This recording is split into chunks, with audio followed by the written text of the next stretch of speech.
Hello. അപ്പോൾ ഞാൻ desert പാർക്കിൽ വന്നിട്ട് അവിടുത്തെ ചെറിയ ചില കാര്യങ്ങൾ ഷെയർ ചെയ്തു. അപ്പോൾ ഇന്നത്തെ വീഡിയോയിൽ നമുക്ക് ഇവിടെ കണ്ട മറ്റ് കാഴ്ചകൾ എന്തൊക്കെയാണെന്ന് നോക്കാം.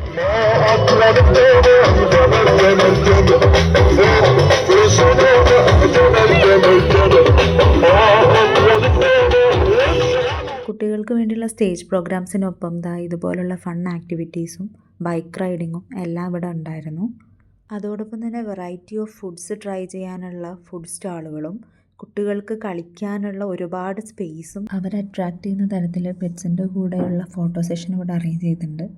ആ കൂട്ടത്തിൽ നമ്മുടെ കാക്കയുണ്ട്. ഈ കൂട്ടത്തിൽ എനിക്ക് ഏറ്റവും പാവം തോന്നിയത് ഫാൽക്കണയാണ് കേട്ടോ. അതിൻ്റെ കണ്ണും കാലും ഒക്കെ കെട്ടിവെച്ചിട്ടാണ് അതിനവിടെ ഇരുത്തിയിട്ടുള്ളത്. പിന്നെ നമ്മുടെ പാവം കാക്കയും പെയിൻറ് ചെയ്ത് വെച്ച ഷെല്ലോട് കൂടിയുള്ള ആമയും കുഞ്ഞൻ എലികളും മുയൽ കുഞ്ഞുങ്ങളും ലവ് ബേർഡ്സും എല്ലാം തന്നെ ഇവിടെ സെയിലിനും അവൈലബിൾ ആയിരുന്നു.